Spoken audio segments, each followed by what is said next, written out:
आज दिल्ली वालों के लिए एक बहुत खास दिन है। क्यों है आज दिल्ली वालों के लिए खास दिन? क्योंकि तकरीबन 1.5 महीने बाद दिल्ली वालों को नीला आसमान देखने को मिला है। 1.5 महीने बाद दिल्ली वालों को चमकती हुई धूप देखने को मिली है। 1.5 महीने बाद दिल्ली वालों को ऐसी हवा मिली है जिसमें वो आराम से सांस ले सकते हैं और उनका दम नहीं घुट रहा।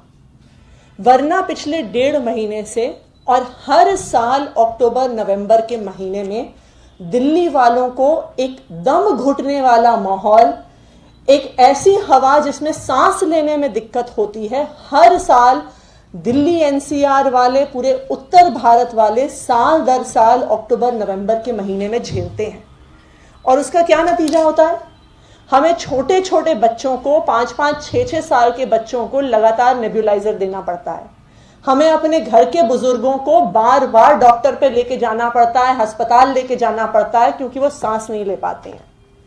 और इस बार और भी ज्यादा परिस्थिति गंभीर हो गई, क्योंकि हम एक वैश्विक महामारी में, जो कोरोना की महामारी है, जिसका सबसे ज्यादा असर फेफड़ों पर और लंग्स पर पड़ता है, उसमें ये पिछले 1.5 महीने का जो पोल्यूशन है, इसने लोगों की लंग्स की हालत को और खराब कर दिया, फेफड़ों को कमजोर कर दिया। कोरोना की वजह से जो माइल्ड सिम्टम्स होते थे लोगों को, इस पोल्यूशन की वजह से वो मॉडरेट हो गए। जिनको मॉडरेट सिम्टम्स होते थे वो सीवियर हो गए। जिनको सीवियर सिम्टम्स होते थे वो आज एक जीने मरने की जंग जूझ रहे हैं। क्यों?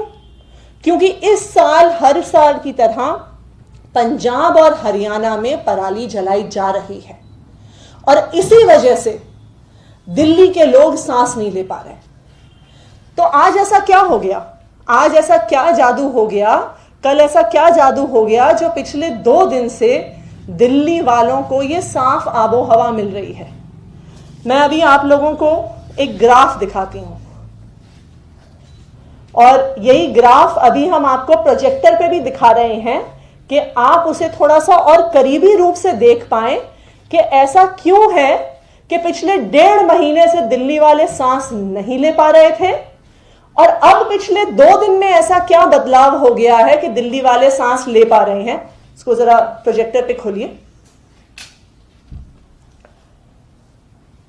अगर हम देखें, और ये अभी आपके स्क्रीन पे आ रहा है, कि जैसे ही हम 15, 16, 17 नवंबर के पास पहुंचते हैं तो जो पराली जलाने की इंस्टेंसेस हैं, और ये पंजाब का ग्राफ है, ये ICAR, Indian council for agricultural research के द्वारा दिया गया डेटा है, जो दिखाता है कि जैसे ही 15, 16, 17 अक्टूबर के पास हम पहुंचते हैं तो कभी 1400, 1500, 2000, 4000 और ये नवंबर के शुरू तक पहुंचते पहुंचते 5000 से भी ज्यादा डेली केसेस पराली जलाने के सिर्फ और सिर्फ पंजाब से आ रहे थे। और एक बार जब ये पीक छू जाता है 6-7 नवंबर के आसपास, फिर भी 12-13 नवंबर तक भी 3000, 3500, 2000, 2500 तक केसेस हो रहे थे। और यही कारण है कि दिल्ली वाले, NCR वाले सांस नहीं ले पा रहे थे। सांस नहीं ले पा रहे थे। और अगर आप पिछले 2 दिनों का डेटा देखिए, 14 नवंबर और 15 नवंबर, और ये डेटा हम अभी आप सबको देंगे, तो हम एकदम से देखते हैं कि जो पराली जलने का, जो फार्म फायर्स के इंस्टेंसेस हैं, वो 2500 से एकदम 350 और फिर 125 पर पहुंच गए हैं। और जैसे ही पंजाब में और हरियाणा में पराली जलनी बंद हुई, वैसे ही दिल्ली NCR की और पूरे नॉर्थ इंडिया की, पूरे उत्तर भारत की आबो हवा में हम एक बहुत बड़ा डिफरेंस देख सकते हैं।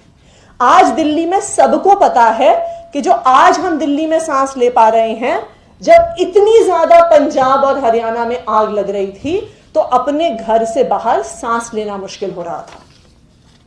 ये कारण है, ये जिसकी वजह से आज दिल्ली में एक साफ हवा, हमें चमकता हुआ सूरज और जो नीला आसमान 1.5 महीने से नहीं देखने को मिला, वो अब हमें पिछले 2 दिन से देखने को मिल रहा है। तो अब सवाल यह बनता है कि इसके लिए कौन जिम्मेदार है? कौन जिम्मेदार है जिसकी वजह से 1.5 महीने से दिल्ली एनसीआर की और पूरे उत्तर भारत का दम घुट रहा है?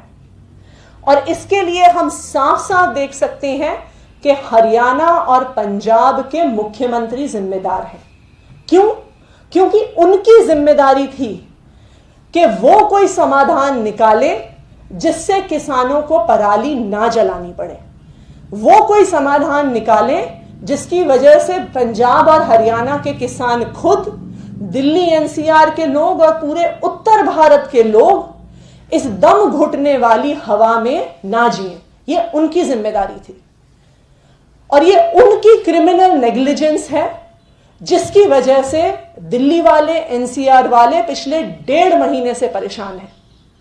हमें पहले बोला जाता था, इन मुख्यमंत्री द्वारा ही बोला जाता था कि जी हम इस बारे में क्या कर सकते हैं, पराली वाले मुद्दे का तो कोई समाधान ही नहीं है। लेकिन आज समाधान है। दिल्ली सरकार ने पूसा इंस्टीट्यूट के साथ मिलकर जो बायो डिकम्पोजर तकनीक निकाली है वो एक कॉस्ट इफेक्टिव समाधान है जिसका खर्चा उसे तैयार करने का, उस बायो डिकम्पोजर का सिर्फ और सिर्फ 30 रुपए एकड़ है।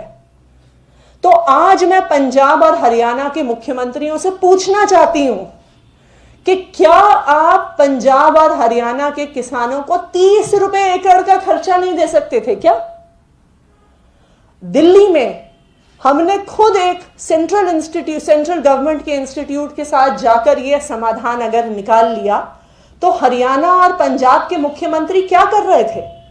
उन्होंने क्यों पूरे उत्तर भारत को इस पब्लिक हेल्थ इमरजेंसी में डाल दिया? उन्होंने पूरे उत्तर भारत के बच्चों को, बुजुर्गों को ऐसी गंभीर स्वास्थ्य की परिस्थिति में डाल दिया। उन्होंने क्यों दिल्ली वालों को एक सीवियर कोरोना जोन में डाल दिया जहां पे आज आईसीयू बेड्स की जरूरत पड़ रही है सीवियर इन्फेक्शन की वजह से? क्योंकि पराली जलाने की वजह से जो प्रदूषण है वो कोरोना के केसेस को भी और सीरियस किया कर रहा है। तो आज हमारी मांग क्या है? हमारी ये मांग है, आज 2 संस्थाएं हैं जो इस पूरे पराली जलाने वाले मसले को और दिल्ली एनसीआर के प्रदूषण को देख रही हैं। यह मसला आज सुप्रीम कोर्ट के सामने भी चल रहा है और केंद्र सरकार द्वारा जो एयर क्वालिटी कमीशन बनाई गई है वो भी इस मसले को देख रही है। हमारा सुप्रीम कोर्ट से भी और एयर क्वालिटी कमीशन से, दोनों से आग्रह है कि वो सुओ मोटो कॉग्निसेंस लेके हरियाणा के मुख्यमंत्री और पंजाब के मुख्यमंत्री के खिलाफ मुकदमा दर्ज करें। हम चाहते हैं कि क्रिमिनल नेग्लिजेंस के मुकदमे हरियाणा के मुख्यमंत्री और पंजाब के मुख्यमंत्री के खिलाफ लगने चाहिए, क्योंकि उनकी क्रिमिनल नेग्लिजेंस की वजह से आज पूरा उत्तर भारत, पूरा दिल्ली एनसीआर का इलाका, उनके राज्यों के किसान भी, जो किसान पराली जला रहा है मजबूरी में, वो तो सबसे ज्यादा उसके धुएं से परेशान होता है। दिल्ली आते आते, एनसीआर आते आते तो हो सकता है फिर भी थोड़ा धुआं कम हो जाता है, लेकिन जो किसान मजबूरी में उस पराली को जला रहा है वो तो उससे सबसे ज्यादा त्रस्त होता है। तो हमारी ये डिमांड है कि एयर क्वालिटी कमीशन, और हमारी ये डिमांड है कि हम उम्मीद करते हैं कि सुप्रीम कोर्ट खुद इस मामले की सुओ मोटो कॉग्निसेंस लेगा, हरियाणा और पंजाब के मुख्यमंत्रियों के खिलाफ क्रिमिनल नेग्लिजेंस के लिए मुकदमे दर्ज करेगा, क्योंकि उनकी क्रिमिनल नेग्लिजेंस की वजह से पूरा उत्तर भारत एक पब्लिक हेल्थ इमरजेंसी के हालात में आ गया है और ये दोनों मुख्यमंत्री इस पब्लिक हेल्थ इमरजेंसी के लिए जिम्मेदार हैं और उन पर सख्त से सख्त कार्यवाही होनी चाहिए। हम आपको ये जो सारा डेटा है जो पंजाब के फार्म फायर्स का, ये हम शेयर कर देंगे। बाकी अगर आप लोगों के कोई सवाल हो तो।